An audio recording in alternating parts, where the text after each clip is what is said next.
beneath the darkened observation glass, the unthinkable happened. The synthetic flesh of Rethial's neck tore open with a sickening wet sound. Maintenance fluid spilled down his collar, exposing the writhing, pale worm form beneath to the sterile air. His entire delegation was fracturing. Down on the stage, the human had simply stopped playing. Join us in the archives as we uncover the moment humanity broke a species without firing a single shot. The shame of a shattered bioshell was unimaginable 6 hours ago, back when the gallery's only concern was the faint sterile reek of chemical maintenance systems running perfectly on schedule. They had gathered in the upper tiers of the neutral station. The Ithivisk observation contingent, led by Senior Attaché Vrethial, sat perfectly still. Their engineered humanoid bodies were flawless, silent, and entirely devoid of the messy unpredictability of true organics. They watched the arrival bay below. A single human walked out, just one. No heavily armored escort, no kinetic shielding. He wore loose dark clothing and carried a curved wooden object that their translation algorithms failed to categorize entirely. Vrethial turned to the Krylev representative beside him. The crystalline diplomat's body refracted the pale station light, projecting sharp geometric shadows across the vibration-dampened floor. "They call it a cultural exchange," the Kryas said, his voice a series of chiming frequencies translated by the room's array. "We are to observe their auditory art.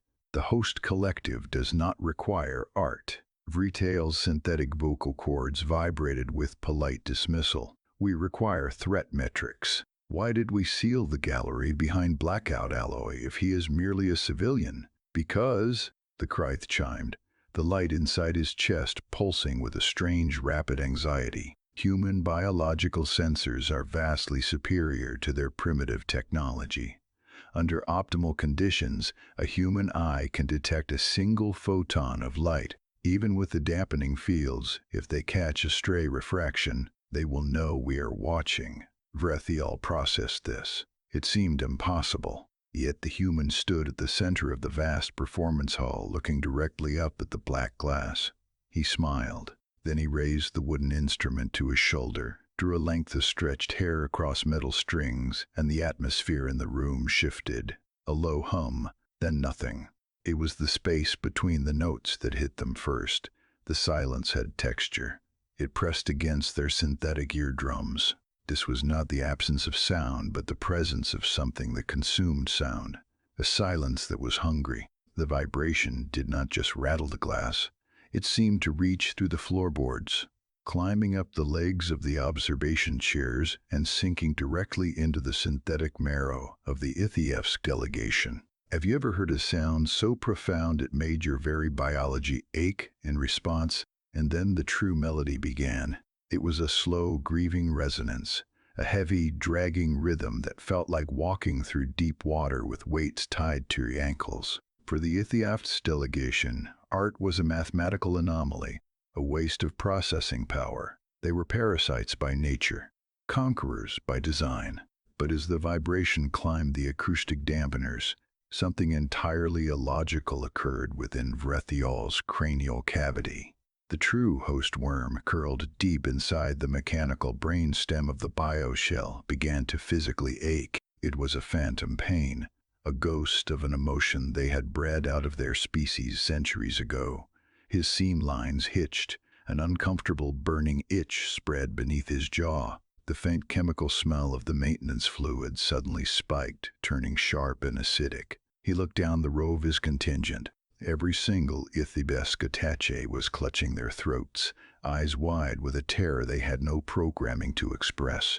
Beside them, the Kryth delegate's brilliant internal light was violently clouding over, turning dull and opaque, as if the sorrow in the music was freezing him from the inside out. The music wasn't just passing through them, it was taking them apart. The resonance climbed higher. It was not a physical assault. It was an auditory dismantling of their carefully constructed apathy. Down in the hall, the human closed his eyes and dragged the hairbow across the strings with a brutal, agonizing slowness. For the Ithievsk contingent, the pain became localized. Their bioshells were designed to simulate absolute perfection. They did not sweat, they did not weep, but the frequencies dragged through the air, vibrating against the synthetic bone of their skulls, forcing a biological reaction their bodies were never built to handle. The pressure in their ocular cavities spiked dangerously high. Vrethial gripped the armrest of his chair. The synthetic flesh of his hands began to warp, the temperature regulators burning out in a futile attempt to stabilize his core. Beside him, the Kryth delegate collapsed to his knees, the impact sending a dull vibration through the floorboards. The brilliant light inside the crystalline diplomat had died completely. He looked like a statue of dull gray stone, hollowed out by a frequency he could not fight. The human music was a weaponized transmission of grief. It carried the weight of a species that had failed, starved, frozen, and bled for thousands of years, only to survive and weaponize that suffering into sound. And then the bow lifted. The music stopped. The silence that rushed back into the room was heavier than the notes had been. It was the crushing weight of an aftermath. Vrethial's hands shook uncontrollably. He reached for the diplomatic console. He bypassed the local cultural protocols and broadcast directly to the human vessel orbiting the station. His message was frantic. He demanded the technical specifications of the acoustic weapon just deployed. He demanded to know how a species so fragile could project such devastating psychological force. The console chimed. The human ship responded. Signal received. Signal read. No action required. The words glowed cold and blue on the screen.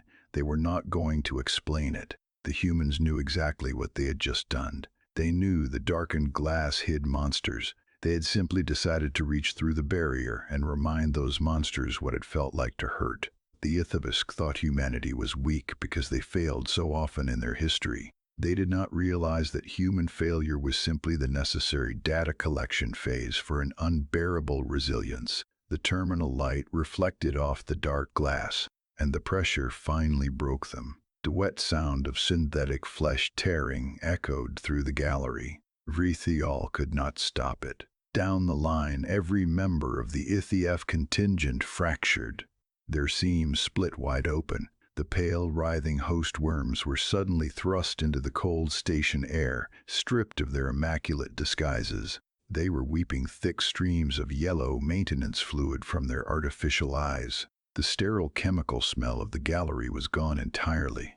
In its place was the raw, undeniable stench of organic panic. It was the scent of a parasitic species realizing they were completely outmatched by a creature armed with nothing but wood and wire. Down on the stage, the human lowered his instrument. He looked directly up at the darkened observation glass, staring right at the parasites he could not possibly see. Above the silent performance hall, the unthinkable was understood.